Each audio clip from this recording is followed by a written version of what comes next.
작은 국밥집, 그리고 한 사람의 손길에서 시작된 기적 같은 이야기. 오늘 이야기가 마음에 드셨다면 구독과 좋아요 부탁드리며 어디서 시청 중이신지 댓글로 살짝 알려주세요. 서울 외곽 작은 시장 골목, 반백년의 세월을 고스란히 담은 만수국밥이 있습니다. 식당 내부는 소박하고 정갈했으며 구석구석 오랜 시간의 흔적이 배어 있었습니다. 낡은 메뉴판, 바래진 커튼, 그리고 카운터 위 작은 TV까지 모든 것이 시간의 무게를 품고 있었습니다. 강만수 할아버지는 여든의 나이에도 매일 새벽 4시에 일어나 국밥을 준비했습니다. 손은 주름졌지만 국물을 끓이는 손놀림만큼은 젊은 시절과 다름없었습니다. 그의 하루는 장을 보는 것으로 시작해 마지막 손님이 떠난 후 식당을 정리하는 것으로 마무리되었습니다. 식당 한편에는 작은 게시판이 있었고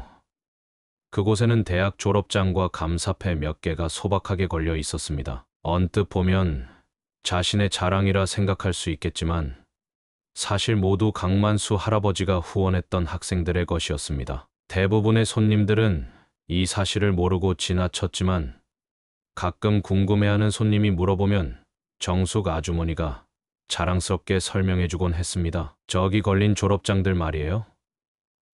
다 우리 사장님이 학비 대주신 학생들 거예요. 자식처럼 돌봐주신 애들이죠. 강만수 할아버지에게는 특별한 사연이 있었습니다. 외동아들을 병으로 일찍 잃고 난 후 그 허전함을 채우기 위해 어려운 학생들을 돕기 시작했습니다. 처음에는 단지 반찬 한 그릇이었다가 점차 급식비, 그리고 나중에는 대학 학비까지 지원하게 되었습니다. 국밥 한 그릇 가격은 8,000원이었지만 강만수 할아버지는 매달 자신의 수입 절반을 학생들을 위해 아꼈습니다. 식당에서 일하는 정숙 아주머니는 가끔 걱정스러운 눈길로 그를 바라보았습니다. 사장님, 이제 좀 그만하셔야 하는 거 아닌가요? 요즘 장사도 예전 같지 않은데. 하지만 강만수 할아버지는 항상 같은 대답을 했습니다. 괜찮아. 내가 가진 것은 내 것이 아니라 누군가에게 나눠줘야 하는 거야. 그의 후원을 받은 학생 중에는 이준혁과 최병우가 있었습니다. 둘 다 가정 형편이 어려웠지만 공부에 재능이 있었습니다. 강만수 할아버지는 그들의 대학 4년 학비를 전액 지원했고 가끔 용돈도 챙겨주었습니다. 두 학생 모두 처음에는 진심으로 감사했습니다. 준혁은 주말마다 국밥집에 와서 설거지를 돕고 강만수 할아버지와 이야기를 나누며 시간을 보냈습니다. 병우도 처음에는 자주 찾아와 감사 인사를 전했습니다. 하지만 시간이 지날수록 두 사람의 행동은 달라지기 시작했습니다. 대학 졸업식 날, 강만수 할아버지는 두 학생에게 똑같이 작은 선물을 준비했습니다. 오래된 책 한 권과 편지였습니다. 책에는 밑줄이 그어진 구절이 있었습니다. 받은 것을 되돌려주는 것이 아니라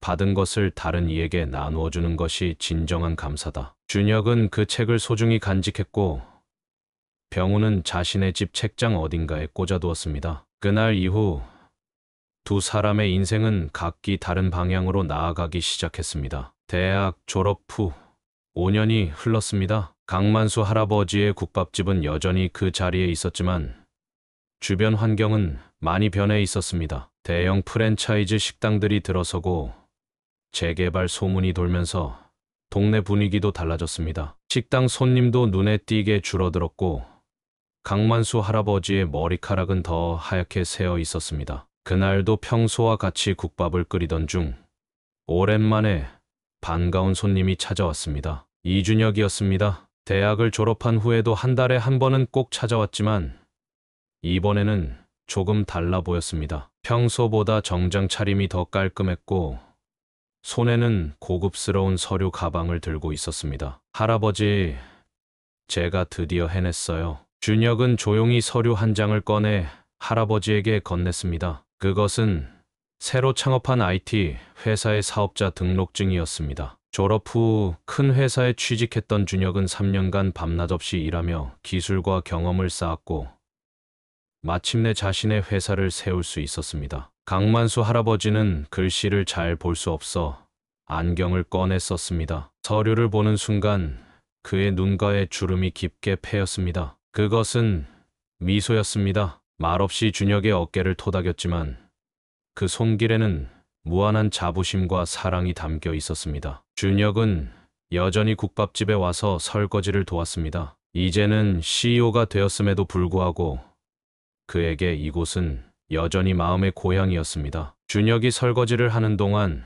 정숙 아주머니가 조용히 다가와 속삭였습니다. 준혁아, 내가 성공해서 정말 다행이다. 요즘 사장님이 많이 힘드셔. 준혁은 물을 잠그고 아주머니를 바라보았습니다. 정숙 아주머니는 조용히 최병우 이야기를 꺼냈습니다. 한편 최병우의 삶은 전혀 다른 방향으로 흘러가고 있었습니다. 대학을 졸업한 후에도 그는 안정된 직장을 찾지 못했습니다. 이력서를 여러 곳에 제출했지만 번번이 고배를 마셨습니다. 시간이 지날수록 그의 불만은 커져갔고 자신의 처지를 환경 탓으로 돌리기 시작했습니다. 경제적으로 어려워진 병우는 다시 강만수 할아버지를 찾아갔습니다. 처음에는 취업 준비 비용이라며 도움을 청했고 강만수 할아버지는 기꺼이 도와주었습니다. 하지만 그것은 시작에 불과했습니다. 두 번째는 면접 정장 비용, 세 번째는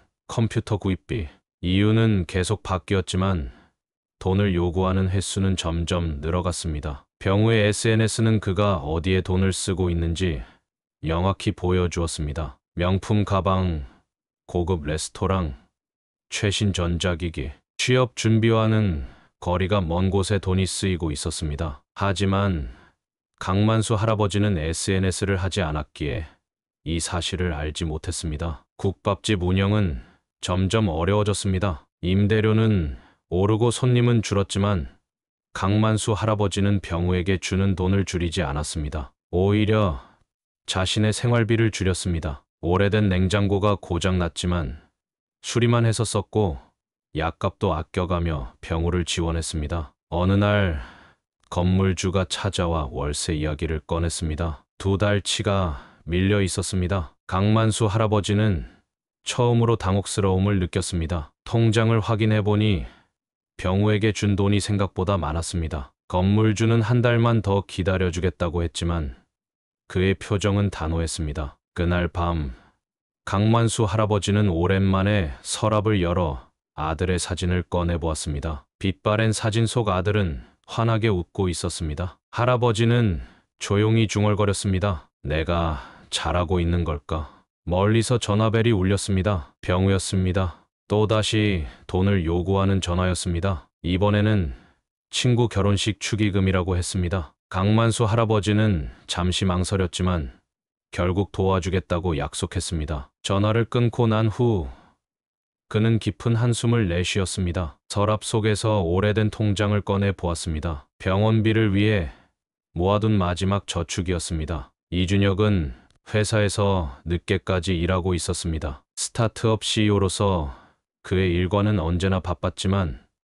오늘은 특별히 중요한 계약을 성사시켜 기분이 좋았습니다. 사무실 창문 너머로 서울의 야경이 펼쳐져 있었고 그 불빛들이 그의 성공을 축하해주는 것 같았습니다. 퇴근길에 문득 강만수 할아버지가 생각났습니다. 지난번 방문 때 할아버지의 얼굴이 유독 피곤해 보였다는 생각이 들었습니다. 걱정되는 마음에 먼저 정숙 아주머니에게 전화를 걸었습니다. 아주머니, 저 준혁인데요.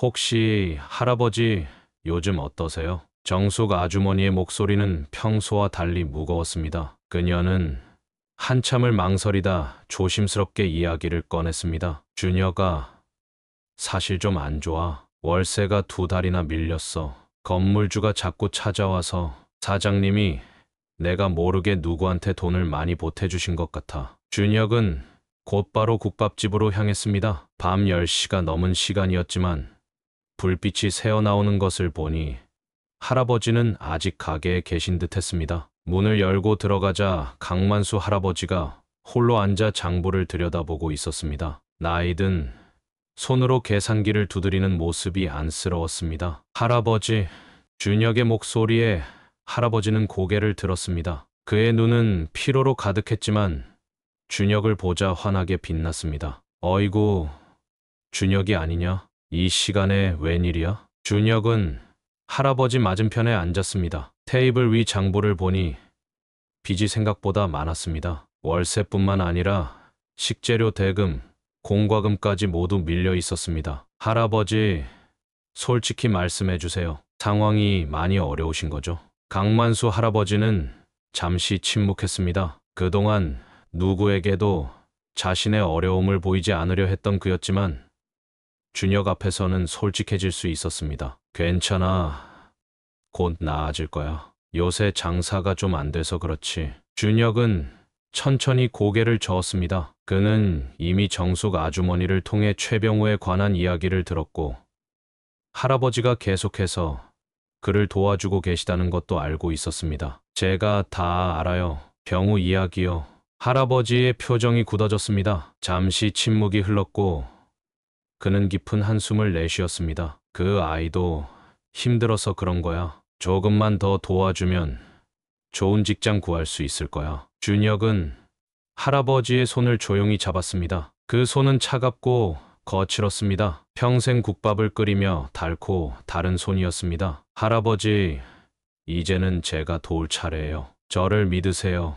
다음 날 아침, 준혁은 변호사와 함께 국밥집을 찾았습니다. 강만수 할아버지가 놀란 표정으로 그들을 맞이했습니다. 이 사람은 누구니?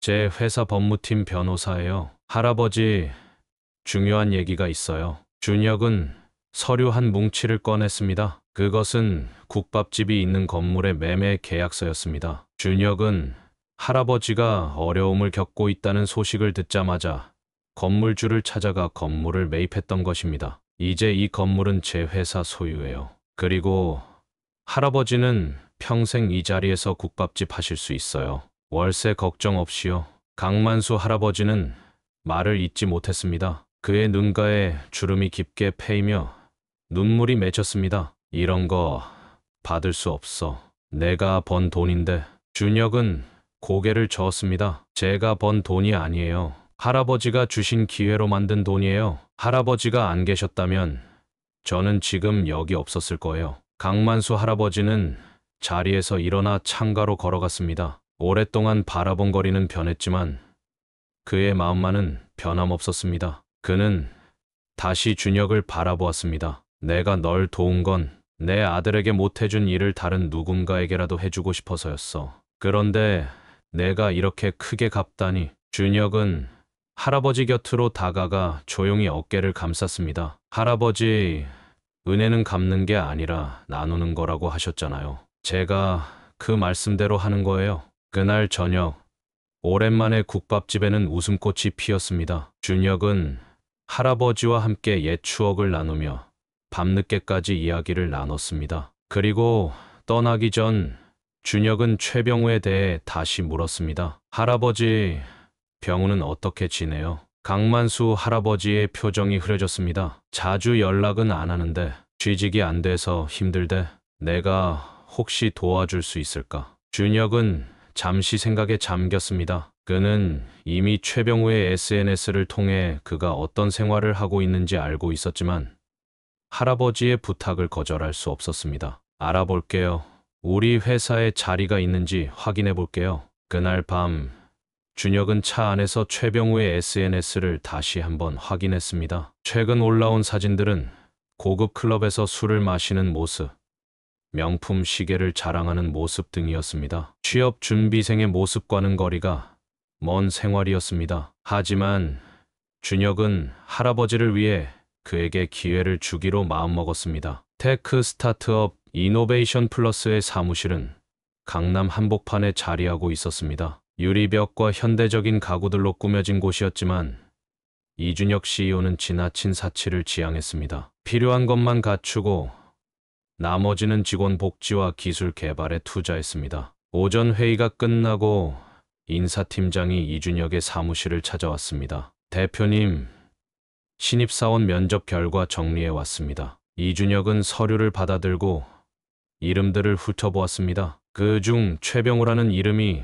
눈에 띄었습니다. 이 지원자는 어땠나요? 인사팀장은 잠시 머뭇거렸습니다. 솔직히 말씀드리면 다른 지원자들에 비해 실력은 부족했습니다. 하지만 열정은 있어 보였습니다. 이준혁은 깊은 생각에 잠겼습니다. 회사의 미래를 위해서는 실력 있는 인재가 필요했지만 강만수 할아버지와의 약속도 있었습니다. 결국 그는 결정을 내렸습니다. 최병우 씨를 채용합시다. 제가 특별히 관심을 가지고 지켜보겠습니다. 일주일 후 최병우는 이노베이션 플러스의 신입사원으로 첫 출근을 했습니다. 그는 처음에는 회사 규모와 시설에 압도되어 조심스럽게 행동했습니다. 하지만 곧 자신이 특별 채용되었다는 소문을 듣게 되었고 그의 태도는 서서히 변해갔습니다. 점심시간 병우는 우연히 카페테리아에서 이준혁과 마주쳤습니다. 준혁이 먼저 다가와 인사했습니다. 병우 씨,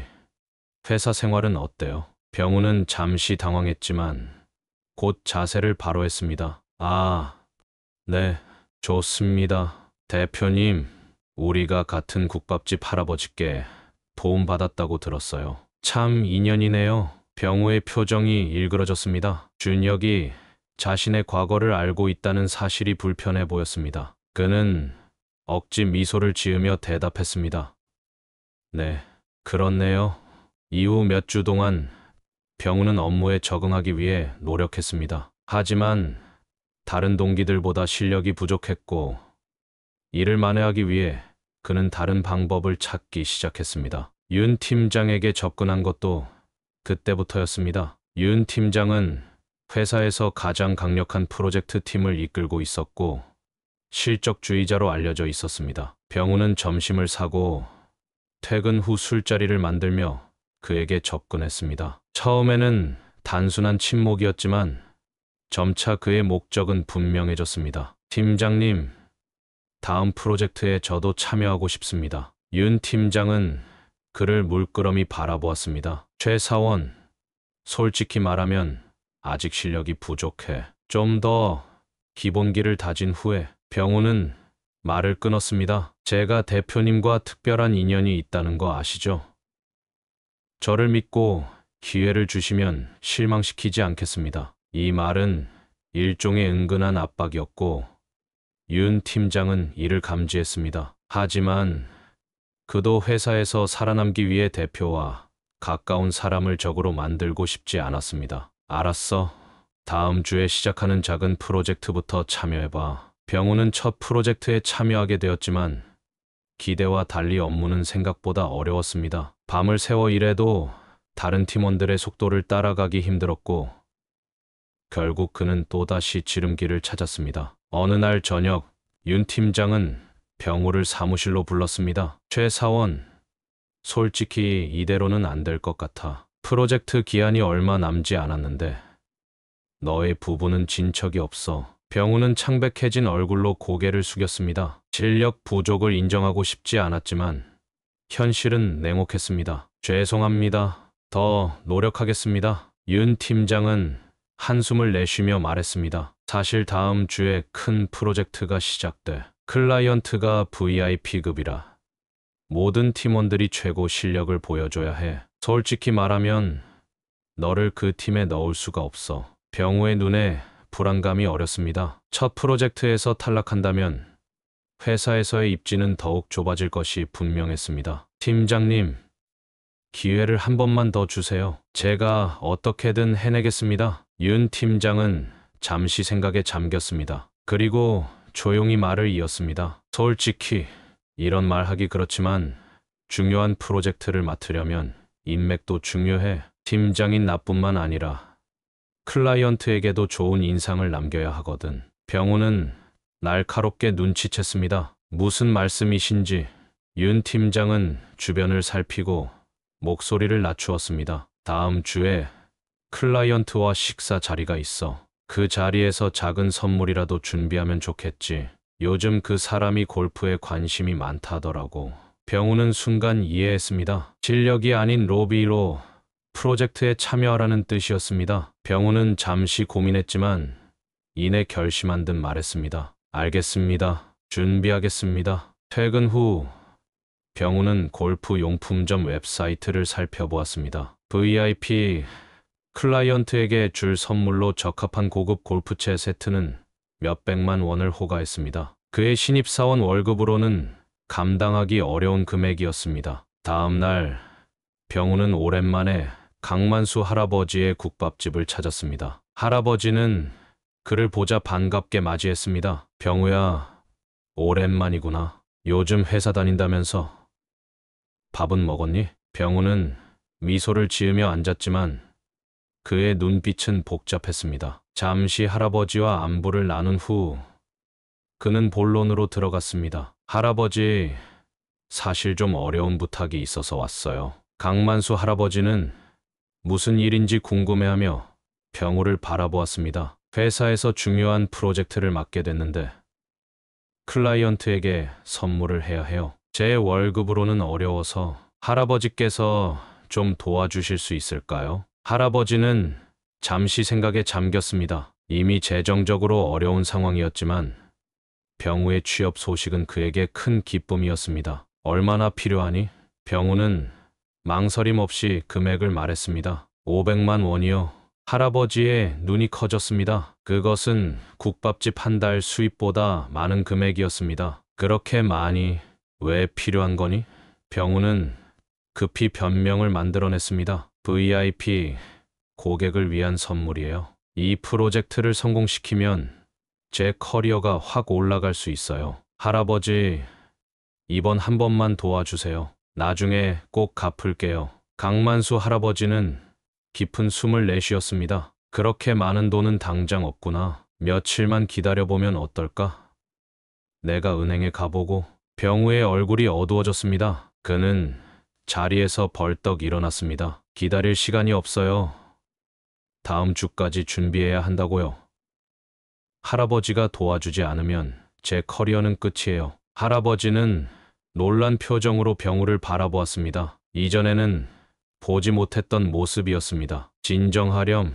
내가 최대한 노력해볼게. 병우는 고개를 절레절레 흔들었습니다. 항상 이런 식이에요. 제가 정말 필요할 때는 도와주지 않으시면서 대학 때는 그렇게 후원해 주셨으면서 이제 와서 저를 포기하시는 거예요? 그의 목소리는 점점 커졌고 식당 안의 손님들이 그들을 쳐다보기 시작했습니다. 정숙 아주머니가 급히 다가와 병우를 진정시키려 했지만 그는 아랑곳하지 않았습니다. 선물 못하면 이 프로젝트 못 맡아요. 할아버지가 지금 제 미래를 망치고 계신 거예요. 강만수 할아버지는 슬픈 눈으로 병우를 바라보았습니다. 그의 눈에는 실망감이 서려 있었지만 여전히 따뜻함이 남아 있었습니다. 병우야. 하지만 병우는 더 이상 듣지 않았습니다. 그는 화를 참지 못하고 문을 세게 닫고 나가버렸습니다. 할아버지는 한동안 그 자리에 멍하니 앉아 있었습니다. 정숙 아주머니가 다가와 그의 어깨를 토닥였습니다. 사장님, 괜찮으세요? 강만수 할아버지는 천천히 고개를 끄덕였습니다. 하지만 그의 눈빛은 더 이상 예전 같지 않았습니다. 주말 오후 강남의 한 고급 백화점은 쇼핑객들로 붐볐습니다. 화려한 조명 아래 명품 매장들이 줄지어 있었고 사람들은 저마다의 쇼핑백을 들고 여유로운 시간을 보내고 있었습니다. 그 속에서 최병우도 3명의 친구들과 함께 있었습니다. 그는 오늘따라 특별히 기분이 좋아 보였습니다. 야, 이번에 큰 프로젝트 맡게 됐다며? 축하해. 친구 중 한 명이 병우의 어깨를 두드렸습니다. 병우는 자랑스럽게 웃었습니다. 그래, 클라이언트가 VIP라서 좀 까다롭긴 한데 내가 한번 잘 해보려고. 친구들은 감탄의 눈빛으로 그를 바라보았습니다. 대학 시절부터 항상 취업 걱정을 하던 병우가 이제는 대기업 직원이 되어 프로젝트를 맡게 되었다니 그들에게는 부러움의 대상이었습니다. 그 회사 대표가 젊다면서? 어떤 사람이야? 병우는 잠시 표정이 굳었지만 이내 태연하게 대답했습니다. 그냥 평범해. 근데 좀 까칠해.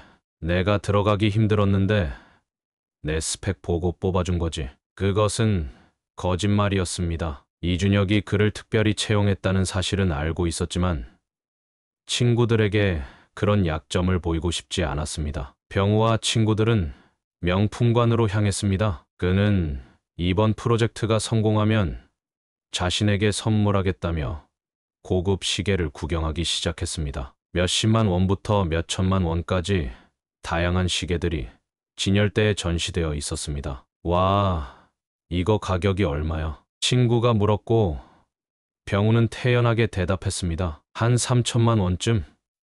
별거 아니지. 친구들은 놀란 표정을 감추지 못했습니다. 병우는 그들의 반응을 즐기며 계속해서 시계를 구경했습니다. 그때 멀리서 익숙한 모습이 보였습니다. 강만수 할아버지였습니다. 할아버지는 백화점 식품관에서 무언가를 사고 있었습니다. 병우는 순간 당황했습니다. 여기서 할아버지를 만날 줄은 예상하지 못했습니다. 더구나 친구들 앞에서. 그는 빨리 자리를 피하려 했지만 이미 늦었습니다. 할아버지가 그를 발견하고 다가오고 있었습니다. 병우야.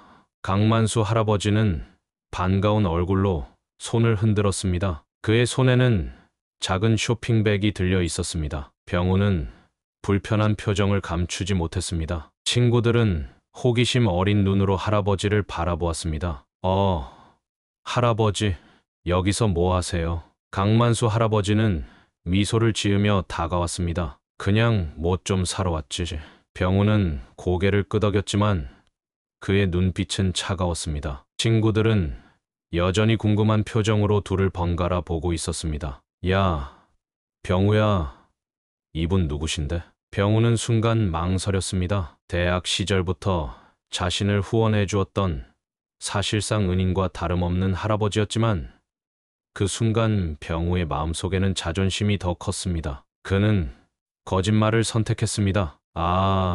이분은 그냥 우리 동네 국밥집 사장님이세요. 제가 가끔 밥 먹으러 가서 알게 된 분이에요. 강만수 할아버지의 표정이 굳어졌습니다. 그의 눈에는 믿을 수 없다는 감정이 어렸습니다. 병우는 그런 할아버지의 표정을 외면한 채 말을 이었습니다. 할아버지, 저희는 바빠서 먼저 가볼게요. 할아버지는 말없이 고개를 끄덕였습니다. 그의 눈에는 깊은 상처가 드러났지만 목소리는 여전히 따뜻했습니다. 그래, 잘 지내라. 병우와 친구들이 자리를 떠난 후 강만수 할아버지는 한동안 그 자리에 서 있었습니다. 그의 손에 들린 쇼핑백에는 병우가 좋아하던 과자가 들어 있었습니다. 국밥집에 찾아왔던 날 병우가 화를 내고 나간 것이 마음에 걸려 그에게 주기 위한 과자를 사러 온 것이었습니다. 병우와 친구들은 백화점 다른 층으로 이동했습니다. 친구 중 한 명이 물었습니다.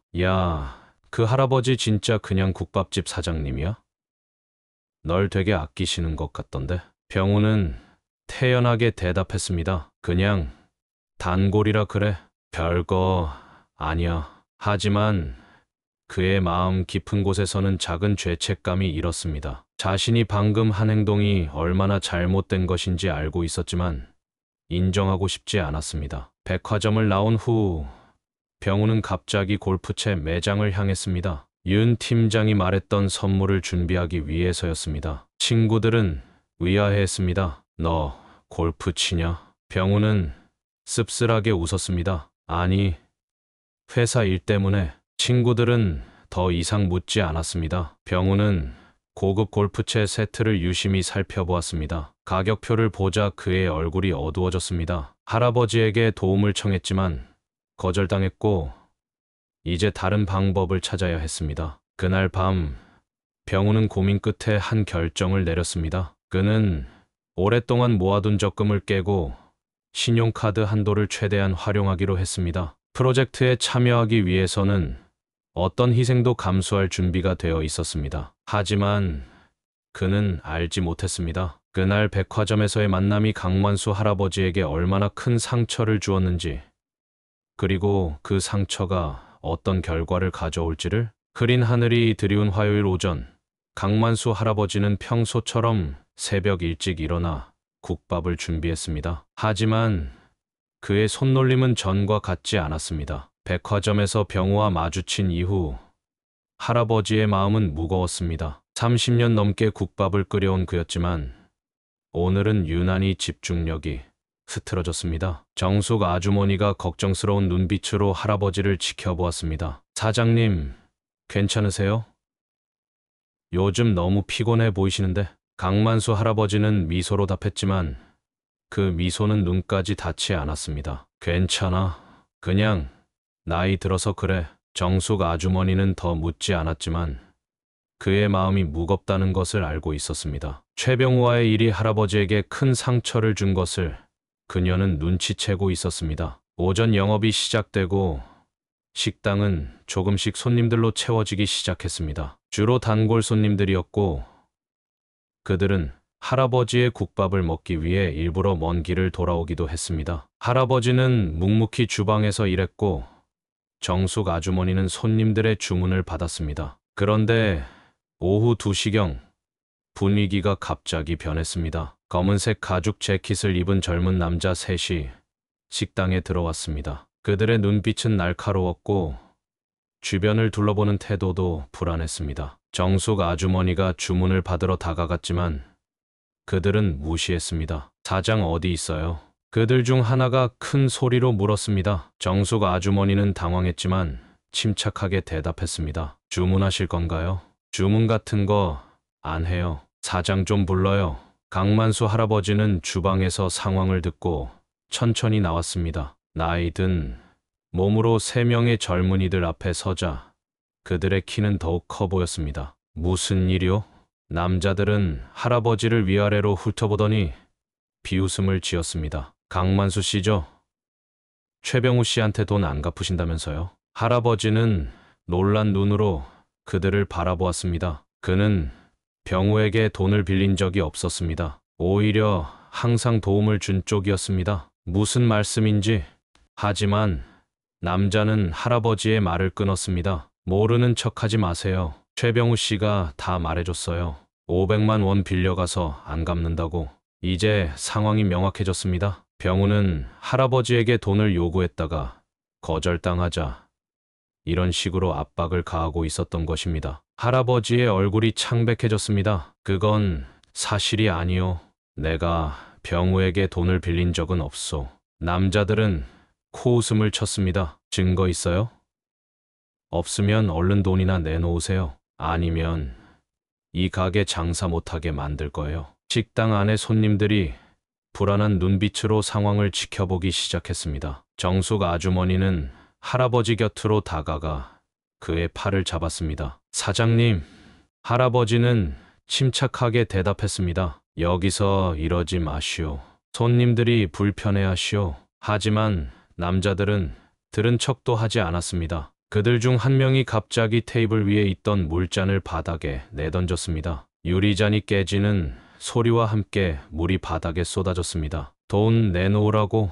그 순간 식당 안은 완전히 긴장감으로 가득 찼습니다. 손님들은 놀라서 자리에서 일어났고 일부는 서둘러 계산을 하고 나가기 시작했습니다. 정숙 아주머니는 할아버지를 보호하려는 듯 그의 앞에 섰습니다. 당장 나가세요. 경찰 부를 거예요. 남자들은 웃음을 지었습니다. 경찰? 불러봐요.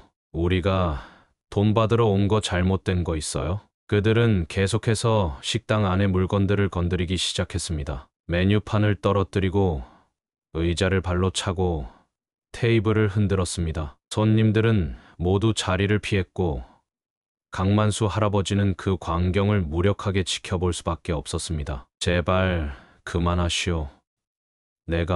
내가 돈을 마련해 보겠소. 할아버지의 말에 남자들은 잠시 멈췄습니다. 그들의 눈빛은 승리감으로 가득했습니다. 현명한 선택이네요. 내일까지 500만 원 준비하세요. 아니면 다음엔 이것보다 더 심하게 될 거예요. 그들은 마지막으로 한 번 더 위협적인 눈빛을 보내고 식당을 나갔습니다. 문이 닫히자마자 정숙 아주머니는 급히 할아버지에게 다가갔습니다. 사장님, 괜찮으세요? 경찰에 신고해야 해요. 하지만 강만수 할아버지는 고개를 저었습니다. 그의 눈에는 깊은 실망감이 서려 있었습니다. 괜찮아. 신고하지 마. 그는 천천히 깨진 유리 조각을 주우려 몸을 숙였지만 손이 떨려 제대로 집을 수 없었습니다. 평생 국밥을 끓이며 단단해진 그 손이 지금은 힘없이 떨리고 있었습니다. 정숙 아주머니는 할아버지의 손을 잡고 일으켰습니다. 제가 할게요. 사장님은 좀 쉬세요. 할아버지는 무력감에 사로잡혀 의자에 앉았습니다. 그는 한참 동안 아무 말도 하지 않았습니다. 그저 멍하니 앞을 바라볼 뿐이었습니다. 정숙 아주머니는 할아버지를 걱정스럽게 바라보다가 조용히 전화기를 들었습니다. 그녀는 이준혁에게 전화를 걸기로 결심했습니다. 이 상황을 알려야 한다고 생각했기 때문입니다. 여보세요. 준혁아, 큰일 났어. 빨리 국밥집에 와줘. 전화를 받은 준혁은 급히 회의를 중단하고 차를 몰았습니다. 그의 얼굴에는 걱정과 분노가 교차했습니다. 강만수 할아버지에게 무슨 일이 일어났는지, 그리고 그것이 최병우와 관련이 있다는 정숙 아주머니의 말에 그의 마음은 이미 결론을 내렸습니다. 병우가 정말 그런 짓을. 준혁의 차는 서울 도로를 빠르게 달렸습니다. 그는 할아버지가 괜찮기를 간절히 바라면서도 이 사태를 어떻게 해결해야 할지 고민했습니다. 이준혁의 차가 국밥집 앞에 급하게 멈췄습니다. 평소라면 조용하고 평화로웠을 골목이 지금은 긴장감으로 가득했습니다. 식당 문을 열자 깨진 유리 조각, 넘어진 의자, 쏟아진 국물 자국이 눈에 들어왔습니다. 그리고 구석에 앉아있는 강만수 할아버지의 모습이 보였습니다. 할아버지는 그 어느 때보다 나이 들어 보였습니다. 등은 더 굽었고 얼굴에는 깊은 주름이 패여 있었습니다. 정숙 아주머니가 그의 손을 잡고 위로하는 중이었지만 할아버지의 눈빛은 멀리 어딘가를 응시하고 있었습니다. 할아버지, 준혁의 목소리에 할아버지가 천천히 고개를 들었습니다. 순간 그의 눈에 희미한 빛이 돌아왔습니다. 준혁아, 왔구나. 준혁은 할아버지 곁으로 다가가 무릎을 꿇고 앉았습니다. 그의 눈에는 분노와 걱정이 뒤섞여 있었습니다. 무슨 일이 있었는지 말씀해 주세요. 정숙 아주머니가 상황을 설명했습니다. 검은 가죽 재킷을 입은 남자들이 들이닥쳐 식당을 망가뜨리고 할아버지가 병우에게 빌린 돈 500만 원을 갚으라고 협박했다는 이야기였습니다. 준혁의 얼굴이 굳어졌습니다. 그는 이미 모든 것을 직감했습니다. 병우가 윤 팀장과의 프로젝트를 위해 할아버지에게 돈을 요구했고 거절당하자 이런 극단적인 방법을 택한 것이었습니다. 이해가 안 돼요. 대체 어떻게 이런 짓을. 할아버지는 천천히 고개를 흔들었습니다. 내 탓이야. 내가 너무 오래 도와줬나 봐. 그래서 당연하게 생각한 것 같아. 준혁은 할아버지의 손을 꼭 잡았습니다. 그 손은 차갑고 떨리고 있었습니다. 아닙니다. 할아버지 잘못 아니에요. 제가 이 일 해결할게요. 준혁은 자리에서 일어나 전화기를 꺼냈습니다. 그는 회사로 전화를 걸었습니다. 윤 팀장과 최병우 씨, 지금 당장 불러주세요. 제 개인 사무실로요. 전화를 끊은 준혁은 잠시 생각에 잠겼다가 다시 다른 번호를 눌렀습니다. 이번에는 회사 법무팀이었습니다. 네, 저 이준혁입니다. 지금 당장 법무팀장님과 보안팀장님 제 사무실로 와주세요. 네, 긴급합니다. 모든 전화를 마친 준혁은 할아버지에게 다가가 무릎을 꿇고 앉았습니다. 할아버지, 저와 함께 가주실 수 있으세요? 모든 걸 바로잡고 싶습니다. 할아버지는 망설였지만 준혁의 진지한 눈빛에 고개를 끄덕였습니다. 정숙 아주머니는 식당을 정리하고 문을 닫겠다고 했습니다. 1시간 후 이노베이션 플러스 회사 대표 사무실에는 팽팽한 긴장감이 감돌았습니다. 이준혁은 책상 뒤에 앉아 있었고 강만수 할아버지는 그 옆 의자에 조용히 앉아 있었습니다. 법무팀장과 보안팀장이 준비를 마치고 문 옆에 서 있었습니다. 문이 열리고 윤 팀장과 최병우가 들어왔습니다. 그들의 표정은 혼란스러웠습니다. 특히 병우는 할아버지를 보자 얼굴이 창백해졌습니다. 자리에 앉으세요. 준혁의 목소리는 평소와 달리 차갑고 딱딱했습니다. 윤 팀장과 병우는 조용히 앉았습니다. 병우는 계속해서 할아버지를 힐끔거렸지만 할아버지는 그를 바라보지 않았습니다. 부르셨습니까, 대표님? 윤 팀장이 조심스럽게 물었습니다. 준혁은 잠시 침묵했다가 천천히 말을 시작했습니다. 두 분께 물어볼 게 있습니다. 최근에 있었던 VIP 프로젝트에 관해서요. 윤 팀장은 긴장한 듯 자세를 바로 했습니다. 네, 말씀하세요. 윤 팀장님, 최병우 씨에게 VIP 클라이언트 선물을 준비하라고 지시하셨나요? 윤 팀장은 잠시 당황했지만 곧 태연하게 대답했습니다. 아, 그건 공식적인 지시는 아니었습니다. 그냥 프로젝트를 원활하게 진행하기 위한. 그럼 로비라고 봐도 되겠네요. 윤 팀장의 얼굴이 굳어졌습니다. 그런 식으로 표현하긴 좀. 준혁은 그의 말을 끊었습니다. 그리고 최병우 씨, 당신은 그 돈을 마련하기 위해 강만수 할아버지에게 갔죠. 병우는 말없이 고개를 숙였습니다. 그의 손이 떨리고 있었습니다. 대답하세요. 네.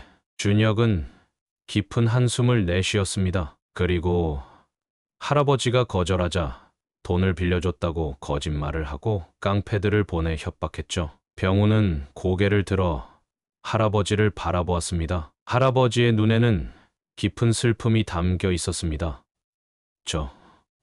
그건 내가 한 일을 직접 설명해. 할아버지 앞에서 병우는 침을 삼키며 떨리는 목소리로 말했습니다. 나는 그냥 프로젝트에 꼭 참여하고 싶었어요. 윤 팀장님이 선물을 준비하라고 해서 돈이 필요했어요.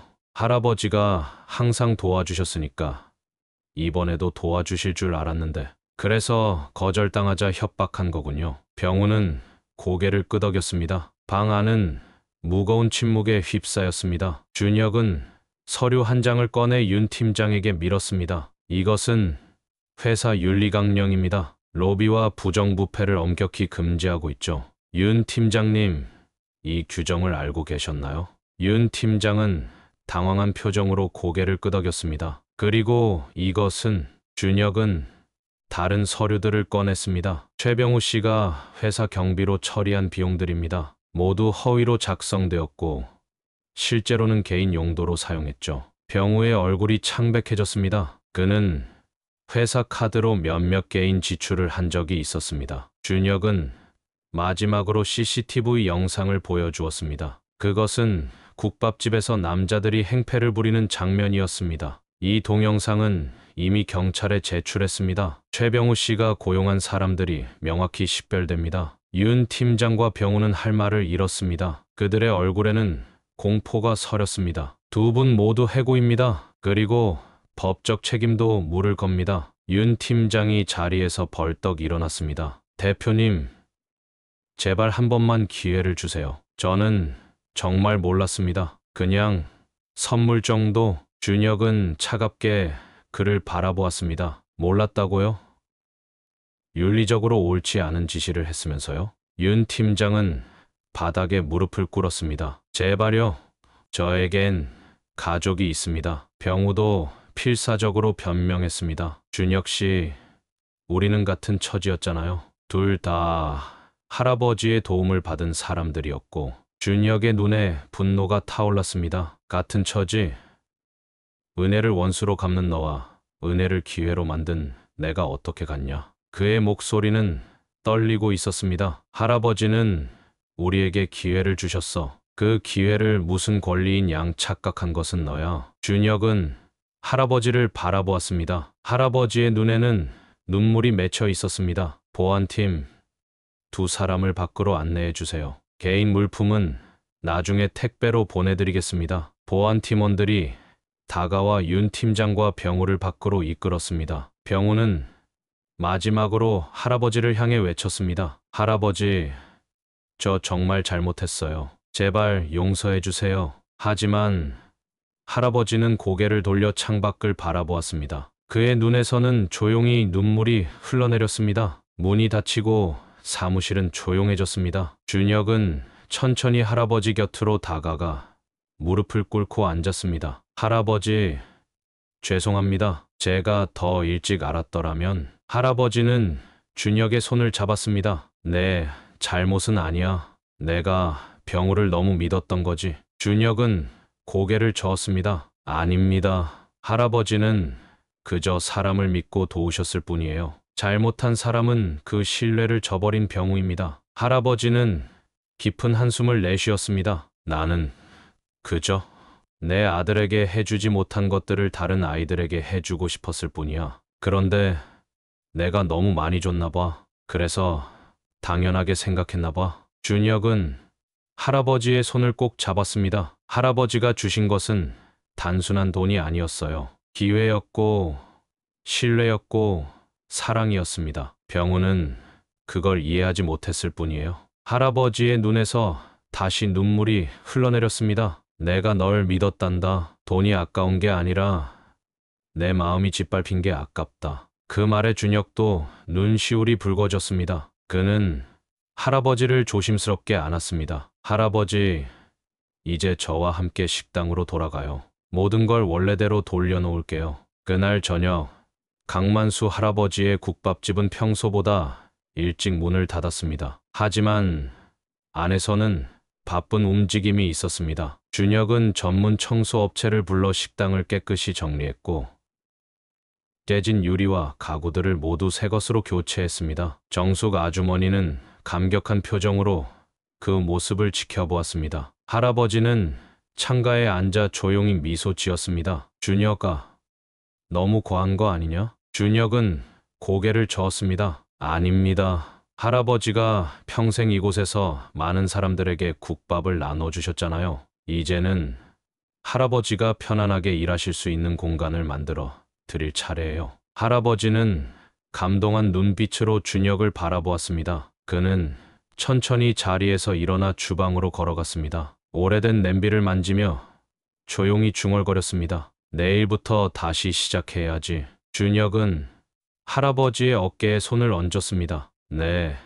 그리고 할아버지의 국밥 비법을 저에게도 조금씩 가르쳐 주세요. 제가 이어받고 싶어요. 할아버지의 눈이 커졌습니다. 하지만 너는 회사가 있잖아. 준혁은 웃음 지었습니다. 주말마다 와서 배울게요. 할아버지의 국밥은 세상에서 가장 맛있는 국밥이니까요. 할아버지의 얼굴에 환한 미소가 번졌습니다. 그의 눈에는 다시 생기가 돌아왔습니다. 그래, 가르쳐 줄게.